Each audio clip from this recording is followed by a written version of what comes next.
everyone, it's Robin, Artist Island Crafts, and welcome to my studio. This is my Whip It Wednesday video where I'm going to show you the crafty goodness that I've been working on. Last week on the Whip It Wednesday, I mentioned the magnifying glasses that my daughter bought me. I'm pretty sure it was for Mother's Day last year.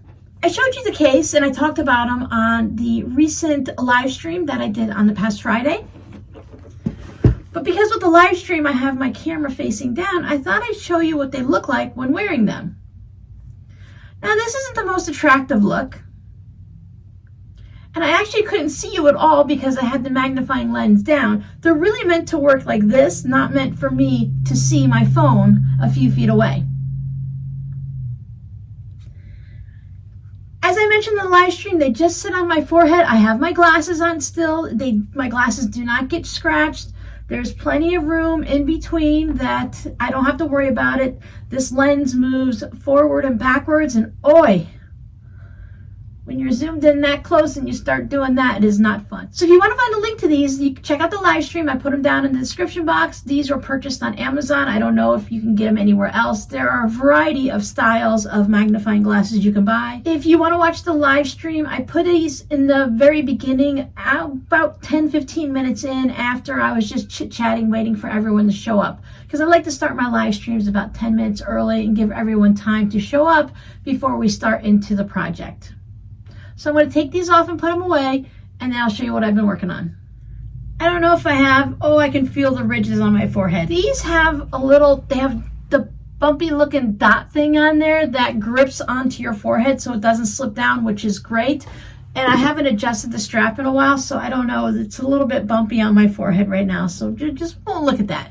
Instead, let's look at what I made for the live stream. We started working on this, and I believe we had 2 rows, maybe 3 rows, almost all the way sewn together. So I finished sewing together. We were making a table topper, which was the popular vote. Now, a table topper can go on a table and it can also go up on a wall, so it doesn't really matter. A mini quilt table topper. Chevrons were voted for. Normally I do super scrappy, but I love the idea of using the same colored fabric for each row. For those that aren't interested in the live stream, these were houseware triangles. This is a batik fabric, and I think this is probably it's either a white or a muslin. I don't know if I've ever worked with the bleach muslin, so it could be that. But either way, these were sent to me. I received a Ziploc baggie full of them to play with. Now, previously, I had this top made, and it's in my to-be-finished pile.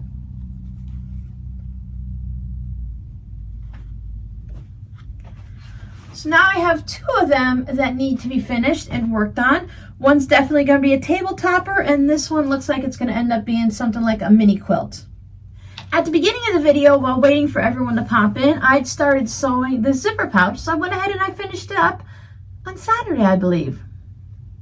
So I just took some of the lighter ones and I stitched them together, as you can see, and I found some of the batiks from my stash that worked well with it. Nice little same colored zipper, the aqua turquoise, however you want to look at it. Just use a white lining and you can see the tassel. I've also started adding charms to my zipper pouches. This one is a key. So that was fun. I just didn't have anything that was waves, oceans under the water. So I thought, well, a key works just as well as anything. As I mentioned on the live stream, I've been going through and finding small bits of fabric that are left over from other projects and finishing them up and turning them into something. You can't really see it, but I have these bins stacked over there. I showed them on the live stream, all the little baggies as I work on a project. For instance, I did something with this fabric, and I'm pretty sure they were charm squares, and I ended up having pieces that were 3.5 inches by 1.5 inches. And that's a large piece of fabric. You can see what that fabric is supposed to be, and I didn't want to just throw it away because it's nice fabric. Now, granted, it would have been better if I could put it this way, because that's the way the fabric goes. But it's so small, it ends up only being 1 inch wide, that it's okay this way. I took some of the unbleached muslin and just put those scraps in there. At least that's what I think it is. It could just be some type of a creamy tan fabric. and I went into my stash and I found some fabric that I had like this color. It matches really well. I think it's called Peacock something or another. I picked it up at fabric.com when there was still fabric.com. And this is from a Fat Quarter. And they both have the unbleached muslin inside. So of course I added my tassel, and this one has, oh, because it had to, this one has a peacock on there, a little peacock with feathers. Maybe if I turn it around and show you the front. I know it's kind of hard to see. They're just little charms and it's fun to add them on. And for this one I chose an owl. I felt like the owls live in the trees, and with the green and everything, that it would be nice to have an owl. So that's what I've been doing. These two bits of fabric were in the same little zipper, a little snack size zipper pack, because you don't need a big zipper baggie for it. So they were both in there, and I thought they looked definitely as two different sets of fabric, because when you get a charm pack, you get that range of fabric colors and stuff in it. So I thought I would separate them, and I was lucky enough to find these matching fabrics that I could use to make little zipper pouches. And what I do is, if you ever want a video on how I do this, just let me know and I'll make the next pouch on video. I just make this part and then I decide how big based on my normal zipper pouch measurements that I want to make it a certain height. Do I want a coin pouch or a zipper pouch? And then I just make it. Now these two they're pretty close. I think this one might be about 3/4 of an inch bigger or an inch bigger than this guy here. You can see him sticking out just a little bit there. And I think it just works out really great because zipper pouches can be used for so many things that it's just a nice little addition to have in your tote bag or in a crafting bag if you're like a knitter or crocheter for English paper piecing. You could fill this up with some hand stitching or English paper piecing or some little small project like yo-yos or something, and just put this into your backpack, tote bag, purse, or whatever, and you'll have a little project that's ready and on the go. So if you're working on some hexies, you could just put a couple of hexies worth in here, and whenever you have a few minutes while sitting somewhere waiting at the pharmacy or the doctor's or wherever, I have a dentist appointment on Monday, so that's what I'm thinking about, something that I could take to the dentist, then you'll have something with you all the time. Now, all of these, you're going to be able to find them in my Etsy shop, plus the other projects that I'm going to show you in a minute. I don't have a specific update day for my Etsy shop. It's not like every Tuesday or every Wednesday, or some people do like every Friday, they upload things to their Etsy shop. I just upload them when I finish them and when I have a chance to take the pictures and get them uploaded. Some weeks I don't have anything to upload, so I can't say I upload every Friday. So what you can do is, if you want to see when I upload something, if you favorite my shop on Etsy, Etsy will give you a notification when I put something new in. I like to have the Etsy app on my phone, and I have the notification set on, so they don't really send me much, on my phone, but I can see the numbers on the app. So when some of my favorite shops have an update or a sale that's going on or whatever, something that I've favorited has gone on sale, they just let me know. Now, I use fusible fleece for the front and the back of all of these. I did my normal stitch down on either side of the seam, and I just mimicked it in the back. So this one, I just did the straight line stitching. Again, I've been using the fusible fleece because it works really well. It gives you a sturdy pouch, but it's still soft enough if you have to fold it. Now this one I did make a little bit sturdier. You can still fold it up if needed. I used the faux backing on these when I quilted it, so it would add a little bit of strength to it. I just felt like this pouch needed to be a little bit sturdier. And sturdy in the way that it could sit, not in the sturdiness of the bag itself and whether or not it'll fall apart. I mean, I know you guys know that. But sometimes it's nice just to have a little small soft pouch, and sometimes you want something a little more structural versus sturdy, I should say. Here's another one that I had a bunch of these little leftovers. Now these, as they are sewn in, are only about 5/8 of an inch wide, so you get that feel and look kind of like a pixelated puzzle that's been sliced apart and put back together. Same fabric on the back, and on this one I did the wavy quilting on the back and straight line here. This reminds me of like a pleated piece of fabric, the way everything is just there. I mean, it is sewn together, but it just, when it's so small like that, it just looks like pleats. And I think it gives it a nice little, these are like flowers, so it has that nice little flowery touch to it. And on this one, I put an angel, and it says made for an angel on it. So this angel even has a little smiley face on it. And then on the back, it says made for an angel. I've been having fun adding the little dangles onto here, the little charms. When I had them, I bought them, I got them all excited. I received some as a gift from my wish list, and I purchased some, and I thought, oh, what am I going to do with them? I can do this and this and this. And then I got overwhelmed, and matching them and deciding where to put them. I thought about just stitching them onto the projects, but then I thought, I overthought, oh, nobody's going to like that. Why would anyone like that? But people do like that. So I'm going to get myself out of my head and stop overthinking. And I'll start hand stitching some down, and then others I'll just let them hang off the zipper tab there. The zipper fob with the little tassel, because you gotta have the tassel. Now this piece was actually double. So I cut it in half in order to make the zipper pouch. I could have folded it, but it's just so much easier to cut it in half and do the zipper pouches the way I do, instead of trying to finagle everything when you have one whole piece. These were leftovers from Charm Squares. I believe these are leftovers from the Mondo bag that I made, or at least from that charm pack. The turquoisey aqua, oh, teal, that's what the color is. I always forget the color teal. So it's got a teal zipper. Just your basic simple muslin in the inside, the unbleached, because I thought it worked really well with this sand color. So for this one, I put a butterfly charm on, because there's butterflies in this fabric. Again, in the Etsy shop. I still had some leftover bits. These were too wide to use with this project, so I turned them into a fabric postcard. Just one of my simple fabric postcards. And while going through the projects and trying to clean them all up and finish things that I started, I came across these. I was trying to make birthday cards by making candles. We were working on this on a live stream, but I think these are just too thick for candles, so I just finished it into just a fun, scrappy fabric postcard. So I have 3 of them that were actually sewn together. I just stuck some batting on it, did simple quilting.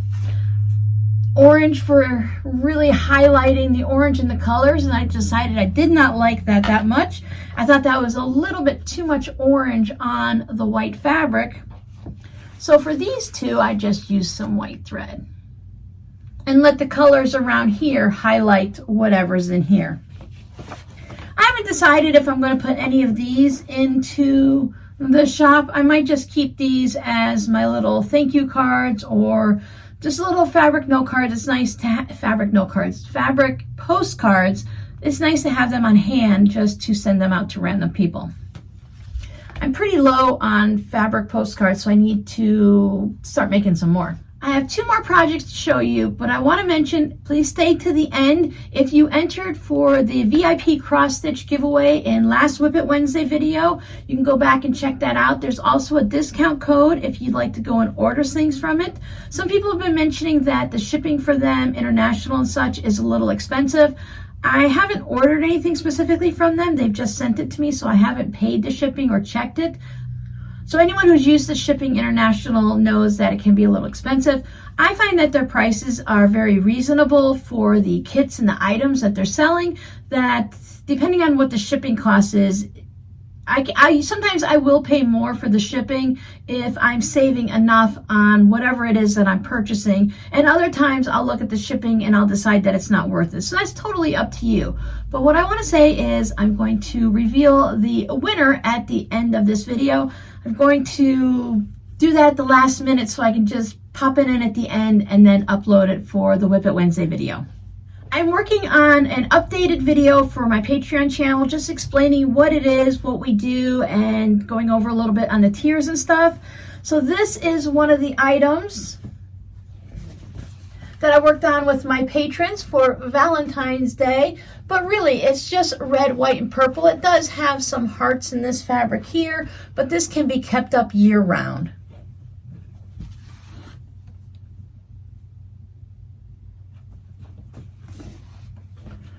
And then I just use this red plus fabric on the back, nice purple binding. For the quilting, I just used the serpentine wiggle squiggle stitch to go all the way across. I used the one that was on my machine versus me just going scrappy and wiggle squiggling. I wanted these to have straight lines so that they follow the patchwork in the project. So I thought this came out really well. This one is already listed in my shop. I also finished a tote bag, quilted tote bag from one of the older projects that I had worked on.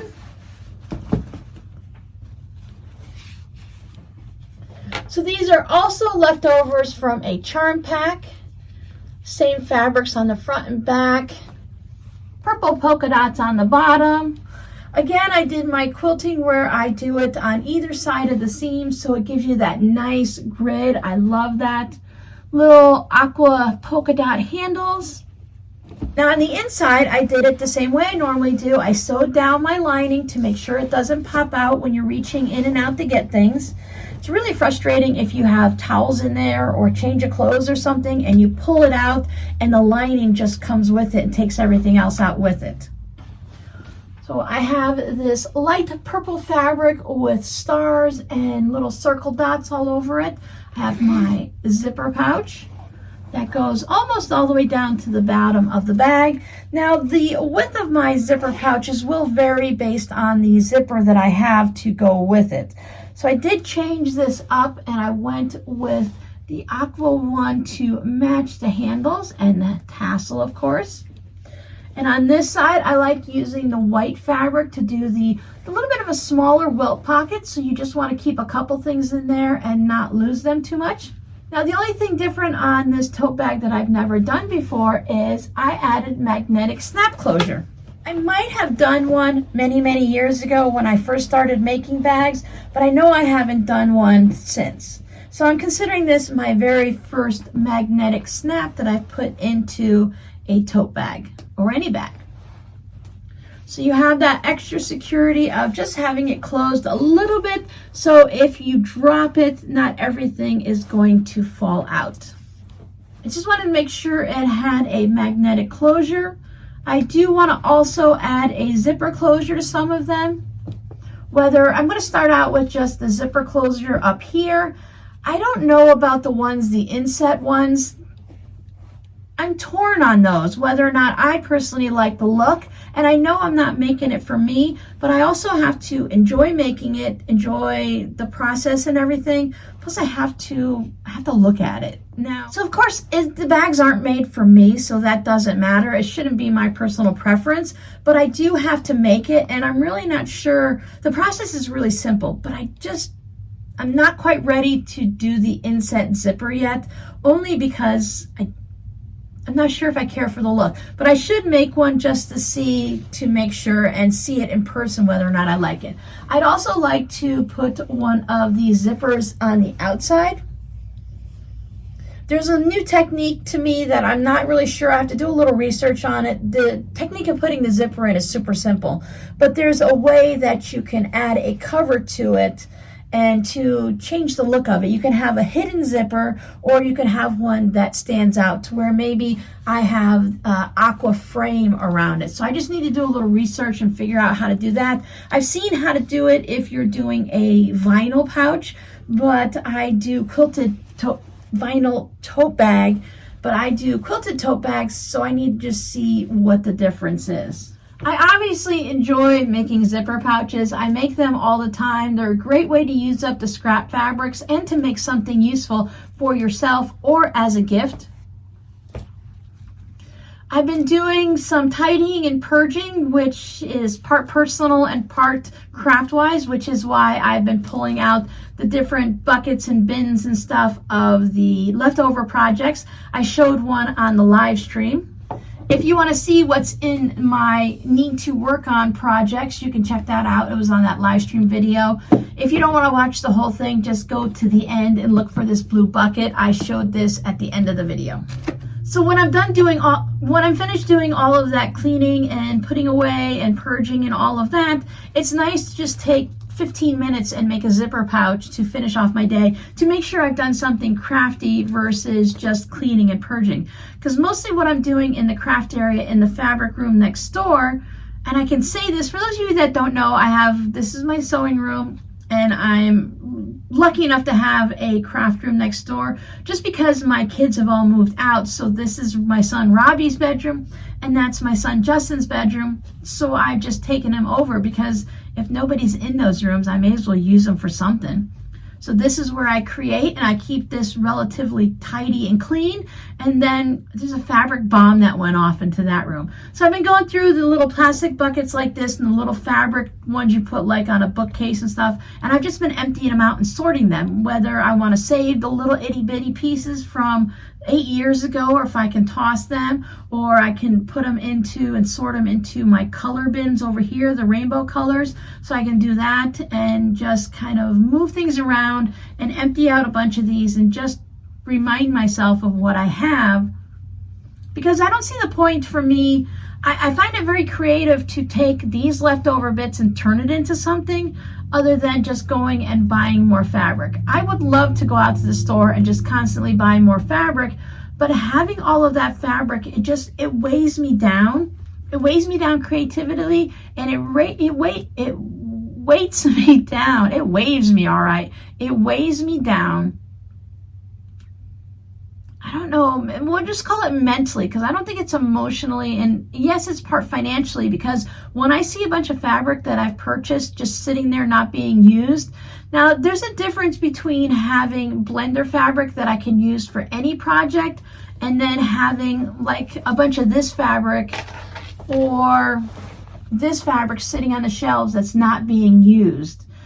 Now, granted, this fabric, I count this as a solid, semi-solid fabrics. I have all of these on my solid shelf because I'm going to use those.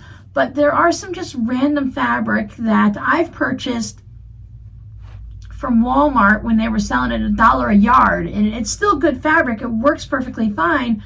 But it's like not quite what I want to use anymore, and it's not, I'd purchase it to make children's clothing, and it just doesn't translate over to a lot of things. Now, yes, you can make scrappy quilts and I Spy quilts and all of that, but I'm just not making those right now. So I can see some of those fabrics, and I'm just like, they're there. I need to find a project to use them. So taking some of the fabrics and turning them into zipper pouches and turning the ones that you shared with me, because if you are so generous to send me fabric and it just sits on a shelf for 2-3 years, that bothers me.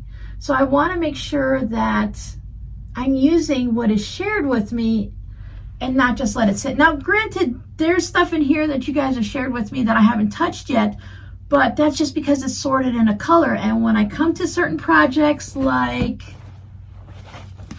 these, you might recognize some of your fabrics in there, just not on this one because these are all mine. So you might recognize some of your fabrics on here that you shared with me that have now made it into a fabric postcard. Now you could have shared some of these with me, but I recognize this one, and this one, and this one, and this one from, this is a Walmart fabric. I've seen it at Joann's recently, so even though I purchased it 10 years ago, they still sell it at Joann's. I purchased this at Walmart a long time ago. This one is probably from Joann's. I believe this is Joann's, and again, like Walmart, but it's fun to make the fabric postcards out of the scraps. So I love having the scraps, and I never want to run low on scraps. I want to always constantly be filling it back up. So it's great that I just keep rambling and I keep making projects that make me happy, that I can share with you guys, that hopefully whoever purchases these items will also be happy. So your scrappy word for today is fabric. Do you have piles and piles of fabric that you've been purchasing year after year after year, and they're just sitting there and you haven't used it? And does that make you happy, or does it kind of bother you a little? Now, as I said, I don't mind having a lot of fabric. The amount of fabric itself doesn't bother me. It's the longevity, how long it's been sitting on the shelf and not being used. Because if I had 10 bolts of white fabric and a light gray fabric and just the neutrals and stuff like that, that doesn't bother me. I could have a whole bookcase full of those and that wouldn't weigh me down. But if it's other fabric that is just sitting there and not being used, it's screaming, "Robin, I'm still here, Robin, come play with me." That bothers me a little. I think one of the best jobs, possibly one of the better jobs to have as a crafty person, is like a fabric buyer. So you can go to the store and buy for like a quilt shop, a quilt shop owner. You can just buy all the newest fabrics all the time and not hesitate saying, "Give me a bolt of this and I'll take a bolt of that. Give me 3 bolts of this," and just keep buying the new fabric lines over and over again. That would be exciting. I don't want to own a quilt shop though, because while buying the fabric is fun, running the quilt shop, it would be fun out on the floor, but it would also be stressful. Does that make sense? Do you guys get where I'm coming from, or am I just totally off in the boonies out here all by myself? I know there's at least a few of you that agree with me because we've talked about it. So stay tuned and I will pop up a little video here of who won. Now before I pop up the video, the little short video of who won the cross stitch kit, I think I might have a little video of some fabric postcards that I made and have already sent off. And if you don't see anything here, then I was mistaken, and I probably did a video of something of these, and you're already seeing them, so you don't need to see the video. So hang on a minute and I will pop up 1 or 2 videos. Thank you so much for hanging out with me, and I'll see you guys in the next video. Bye.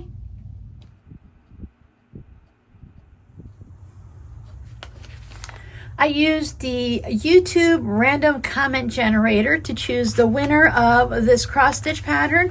I will also put a comment below your comment letting you know that I have chosen you. So the winner is Sharon Reed. Congratulations. If you could please email me your mailing address. Email's down below in the description box. Please use the Gmail one, and I will get this pattern or this kit out to you as soon as I get your mailing address. Thank you to everyone who watched my video, who entered to win the pattern or the kit. And thank you to everyone who just watches my channel in general, whether I see you and you leave a comment and you chat with me, or if you're just watching my videos and then moving on to the next one. I appreciate each and every one of you. Thank you guys so much for checking out the VIP cross stitch and for just seeing what they offer. Bye.